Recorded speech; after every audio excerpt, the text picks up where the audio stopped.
Hello, welcome to Industry Reactions. Industry Reactions is a weekly briefing on industry events, changes, and future trends that impact your business.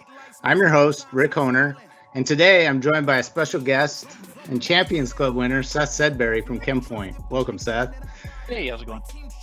As a reminder, you can find Industry Reactions on YouTube, LinkedIn, and as a podcast. For those watching on YouTube, make sure to hit that subscribe button, ring that notification bell, and smash the like button.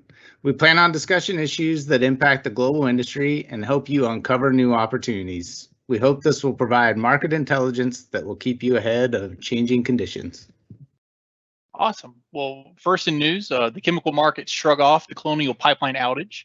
A ransomware attack last week led the Colonial Pipeline to shut its 5,500-mile system transporting gasoline, diesel, and jet fuel from the U.S. Gulf Coast to the Atlantic Coast.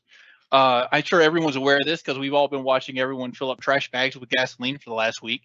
But a phased restart began after 6 days on the 12th of May. Unlike a 2016 incident where Colonial's gas line was shut down for 6 days because of a leak, spot prices did not catapult to multi-month highs in New York Harbor, nor did they plummet in the U.S. Gulf Coast following this month's incident, which is funny because basically the entire gas price incident was only because of people buying out of panic. The muted market response may be explained by the changing supply structure along the U.S. East Coast and chronic surplus of global refining capacity, exacerbated by the COVID-19 pandemic.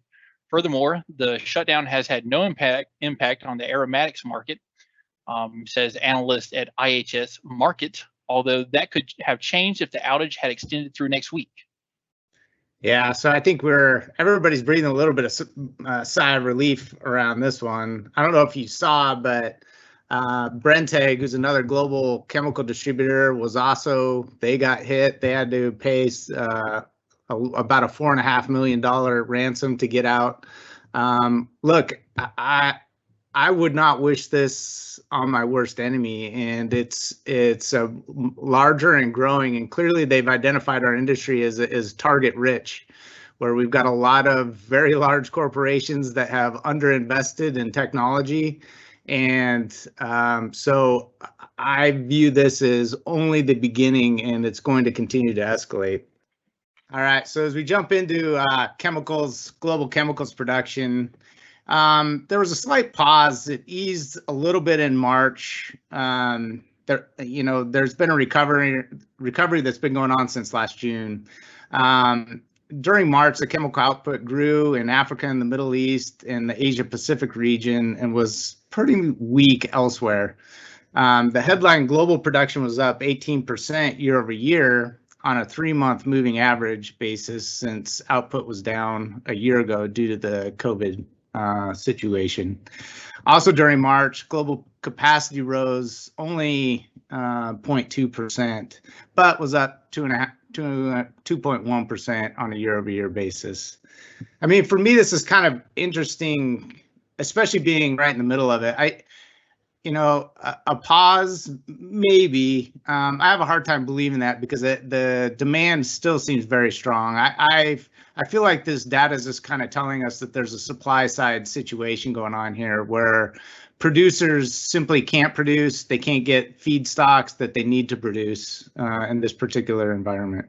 For the week in the next slide, U.S. weekly rail traffic was up 26.9%, year-to-date up 4%. For the week ending in May 8th, they reported such numbers. And for the first 18 weeks of 2021, U.S. railroads reported a cumulative up 4% from the same point last year. So that's promising news. And you can just imagine where it would be if all those issues we just talked about hadn't been taking place. Like, might be up even 3 times that much if we just had material to ship. Yeah, and I think for the next couple months on a year-over-year basis, it's going to continue to grow because it was basically a ghost town for this time last year. Oh my goodness, it was. All right, so on to product introductions and company announcements. So this is a pretty cool story where Eastman and SAP have collaborated and will leverage blockchain-based platform of Green Token to provide visibility through the value chain of sustainable products, such as specialty plastics produced with Eastman's molecular recycling technologies. Green Token is a blockchain technology for tracing certified recycled content through the value chain.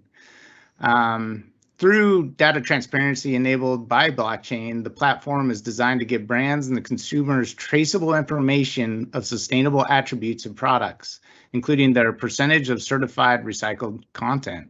So pretty interesting. Speaking of technology, we were just talking about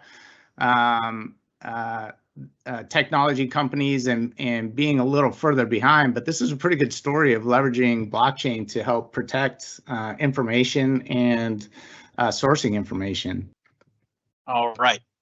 Excuse my pronunciation on this, but Ajinomoto has utilized its amino acid technologies in successfully developing a highly biodegradable alternative to plastic microbeads for cosmetics.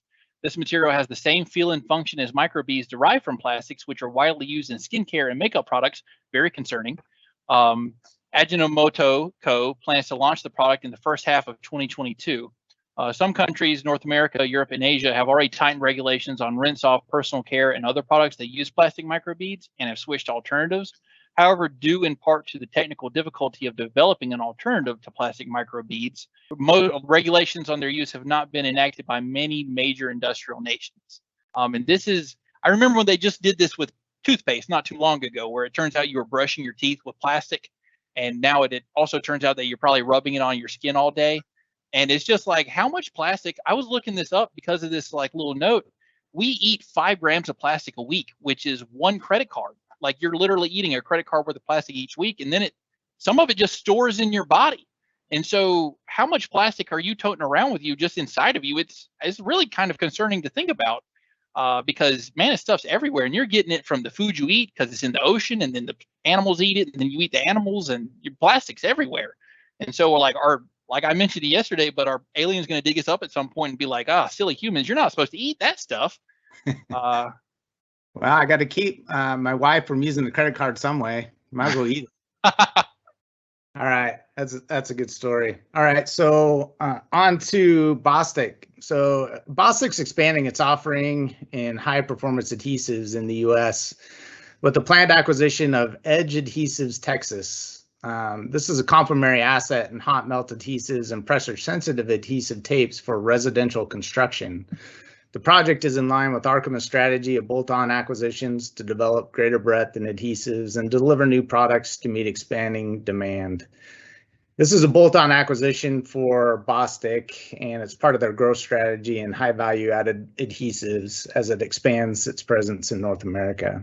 For me, when I read this, it's pretty timely acquisition, especially when you're targeting the residential construction market when it's going crazy and probably will for the next several years.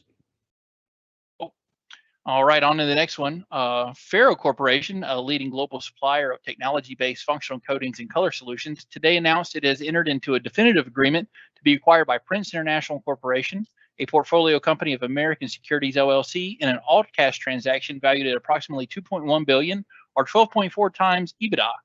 The purchase price represents a 25.1% premium to the closing stock price on May 10th. Faro supplies functional coatings for glass, metal, ceramic, and other substrates, and color solutions in the form of specialty pigments and colorants for a broad range of industries and applications. Faro products are being sold into the building and construction, automotive, electronics, industrial products, household furnishings, and appliance markets, so pretty much everywhere. And good luck to them, because if they have product to sell, then they're probably doing pretty good. But if they're like the rest of us, then they're just hanging out.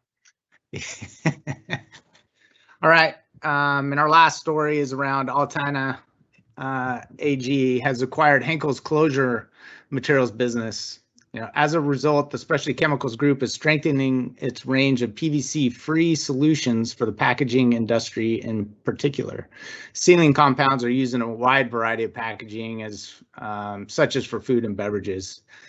The brands acquired from Henkel includes Celox and Sincera. The closure materials prevent oxygen ingress after beer bottles have been filled, for example, and help to ensure mineral water enclosures are especially tight, yet easier to open. And I'm ultimately familiar when I open up a bottle of beer, and then later when I open up the bottle of Pepto-Bismol to help offset. All right, that's it for this week in this edition of Industry Reactions. We'll return next week with a fresh batch for you all. Until then, stay safe and stay sane.